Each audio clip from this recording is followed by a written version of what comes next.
Tehnologija pruža toliko puno mogućnosti, pogotovo u financijskom svijetu, i mi gledamo na tehnologiju kao sredstvo, kao način kako možemo pružiti bržu, bolju i jednostavniju uslugu našim klijentima. Što se tiče HPB, ja bi se usudio reći sad nakon 3 godine, znači nije prva godina, nakon 3 godine mislim da je percepcija banke promijenjena i da nas percepcija banke od državne banke koja isključivo posluje sa državom i umirovljenicima, mislim da je ta percepcija promijenjena. Mi smo otvoreni i prepoznati da smo banka za mlade, da smo banka za sve i da razmišljamo i digitalno. Tehnologija koju danas koristimo i većina projekata koji se odnosi na digitalno i mobilno je toliko pristupačna i toliko je povoljna i lakše je danas isprogramirati mobilnu aplikaciju nego što je to bilo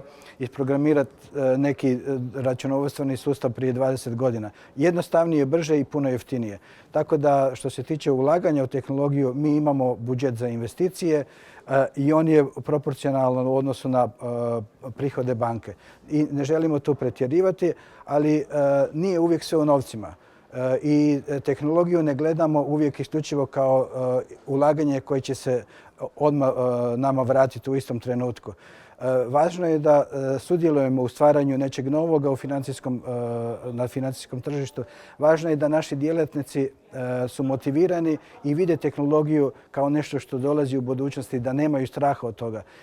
Važno je da svi gledamo na tehnologiju i njenu plemenitu ulogu u svemu tome da pojednostavljuje naš život i čini sve što mi radimo transparentnim. Ali uvijek kad razvijamo nešto novo, pa i onda kad trebamo popraviti nešto staro, gledamo koje su sve mogućnosti i vrlo rado želimo uključiti firme koje nam mogu ponuditi nešto novo i koje nas mogu ubrzati u tom smislu. Ono što je bio neki početak i što smo prvi napravili na hrvatskom tržištu je bilo otvaranje računa. Znači to je taj prvi kontakt, prvi korak prema banci kad je ljudima dosta teško i prije nego što smo mi izašli sa tom uslugom prošle godine, kako je to izgledalo. Morali ste doći u banku, uzeti svoj broj i čekati pola sata da biste otvorili tekući račun.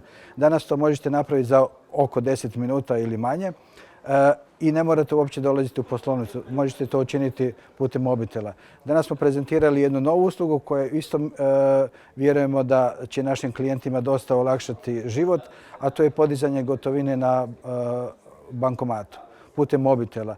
I dalje je ta gotovina i keš je nešto sredstvo plaćanja koje je dosta prisutno i dapače u zadnjih nekoliko godina čak količina gotovog novca na tržištu raste.